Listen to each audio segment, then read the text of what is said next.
Number 3 है BEd first year वालों के लिए विषय हिंदी में मातृभाषा शिक्षण पर हमारे छात्रों का मानसिक एवं बौद्धिक विकास निर्भर करता है। इस कथन की विवेचना कीजिए। या मातृभाषा से आप क्या समझते हैं? मातृभाषा का ज्ञान है, ज्ञान ही बालक के संपूर्ण जीवन की उन्नति का आधार है।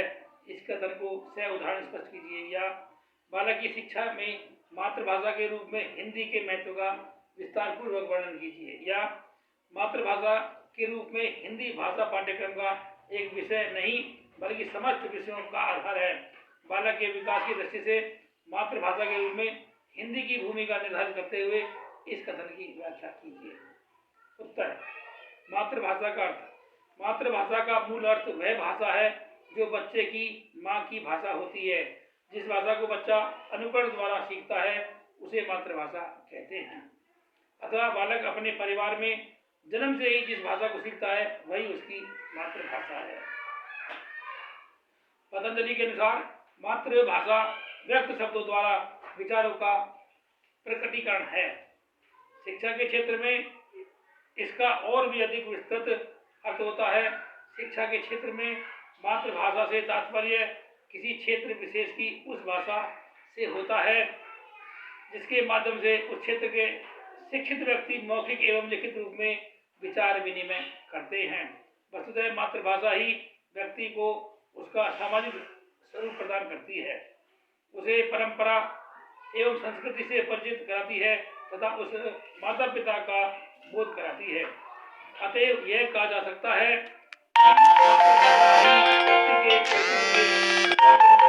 और आधारशिला है। शिक्षा में मातृभाषा का महत्व अथवा बालक के विकास में मातृभाषा के रूप में हिंदी भाषा का महत्व। शिक्षा में मातृभाषा के महत्व अथवा बालक के विकास में मातृभाषा के रूप में हिंदी भाषा की भूमिका को अग्रलिखित बिंदुओं के आधार पर स्पष्ट किया जा सकता है। नंबर 1, मातृभाषा छात्रों का शारीरिक विकास कराती है। शारीरिक विकास के लिए जितना आवश्यक पौष्टिक भोजन होता है उतना ही आवश्यक पूरी नींद सोना और प्रसन्नचित्त रहना। मातृभाषा इस आवश्यकता की पूर्ति में सहायक सिद्ध होती है। माताएं शिशुओं को संगीत प्रधान ध्वनियों लोरियों के उच्चारण द्वारा प्रसन्न कराती हैं और निद्रामग्न कराती हैं। इसलिए मातृभाषा को पाले की भाषा भी कहा जाता है। बाल्यकाल में बच्चे अपनी तोदरी बोली में बातचीत कर प्रसन्न होते हैं। यह भी सभी ने देखा है। मातृभाषा के सामान्य अध्ययन के पश्चात जब बच्चे इसके साहित्य अध्ययन की ओर बढ़ते हैं तब उन्हें सच्चे आनंद की अनुभूति होती है। रायवर्धन के अनुसार मातृभाषा एक उपकरण है, आनंद, प्रसन्नता और ज्ञान का एक स्रोत है, रुचियों एवं अनुभूतियों का एक निर्देशक है और विधाता एवं मनुष्य की दी हुई उस सर्वोत्तम शक्ति के प्रयोग का साधन है जिसके द्वारा हम उस भगवान के निकटतम पहुँचते हैं। नंबर 2, मातृभाषा छात्रों का बौद्धिक एवं मानसिक विकास करती है। मानसिक एवं बौद्धिक विकास की दृष्टि से भी मातृभाषा का अपना महत्व है। मानसिक विकास के लिए सबसे पहली आवश्यकता विचार शक्ति की होती है।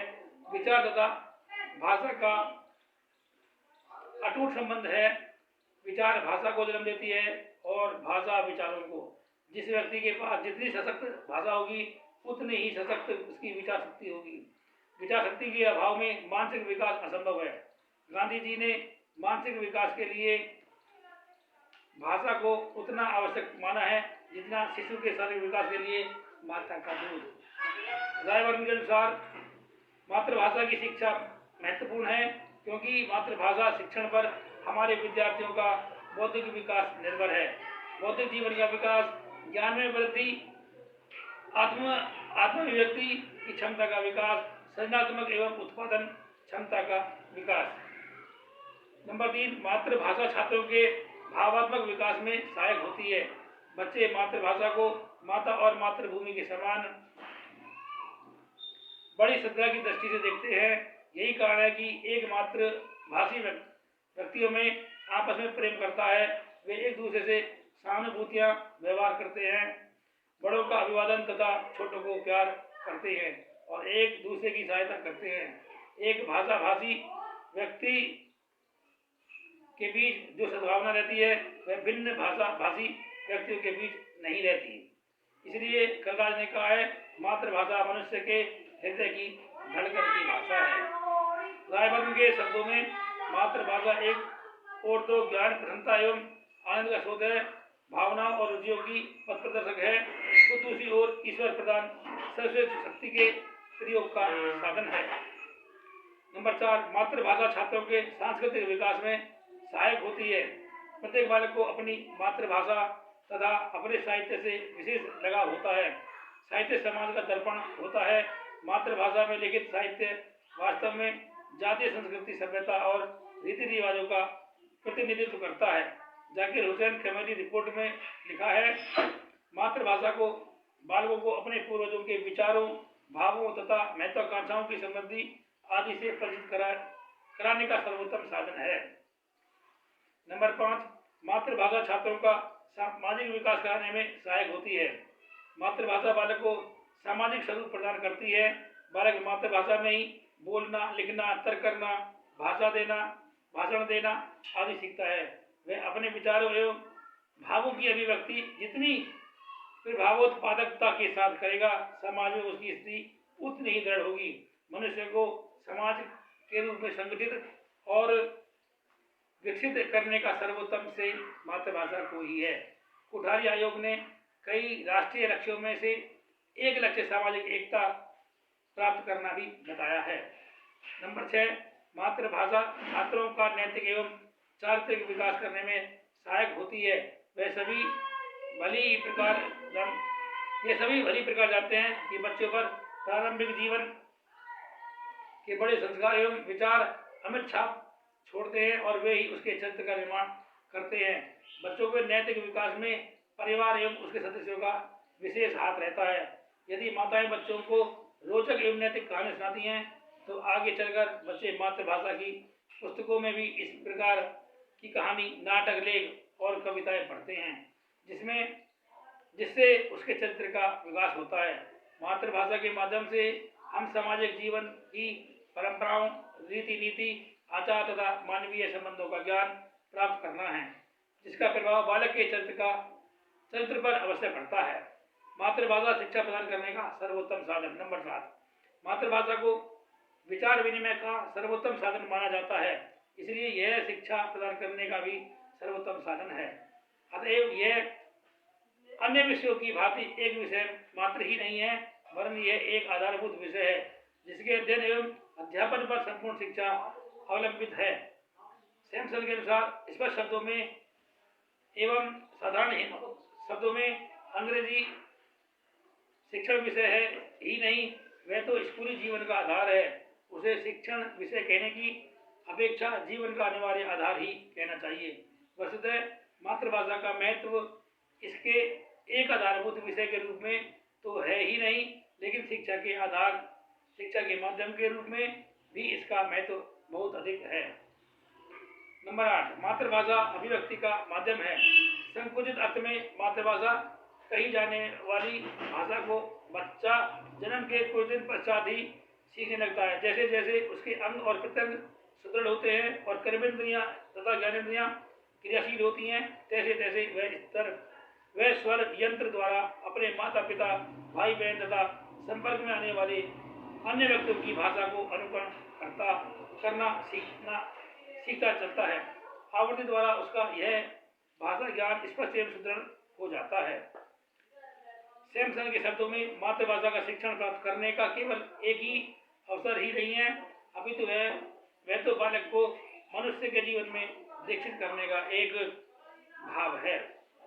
नंबर 9, मातृभाषा के साहित्य के अध्ययन में आनंद की सृष्टि होती है।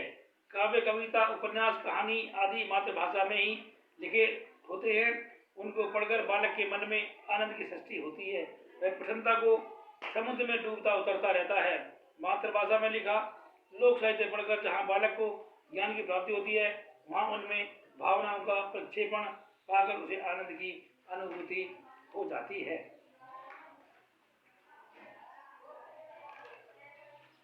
रायपर्न के शब्दों में मातृभाषा एक साथ ही एक कर्ण, औजार, आनंद, प्रसन्नता एवं ज्ञान का एक स्रोत, रुचियों एवं अनुभूतियों का निदेशक और विधाता द्वारा मनुष्य को दी हुई उस सर्वोत्तम शक्ति के प्रयोग का साधन है, जिसके आधार पर हम उसके निकटतम पहुंच जाते हैं। नंबर 10, मातृभाषा छात्रों में आदर्शता के गुणों का विकास करती है।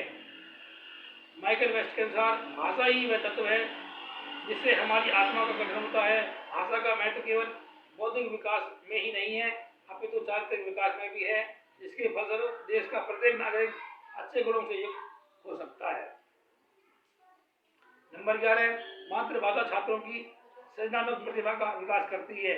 मातृभाषा पर धीरे धीरे अधिकार कर ले तथा मातृभाषा के साहित्य में पर्याप्त प्रेरणा प्राप्त कर लेने के पश्चात छात्र मातृभाषा में अपनी दक्षता के क्षमता के आधार पर कवियों, कहानियों, उपन्यास, लघु कथाएं व लेख आदि लिखने लगते हैं। नंबर 12, मातृभाषा ज्ञान का प्रसारण एवं संरक्षण करती है।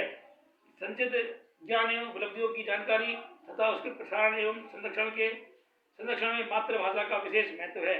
मातृभाषा के शिक्षण से जहाँ ज्ञान एवं उपलब्धियों का पीढ़ी दर पीढ़ी प्रसार होगा, वहीं आगामी पीढ़ियों के लिए उसके संचय और संरक्षण में भी सहायता मिलती है। ये था हमारा आज का प्रश्न। कल नए प्रश्न के साथ फिर मिलेंगे, तब तक के लिए धन्यवाद।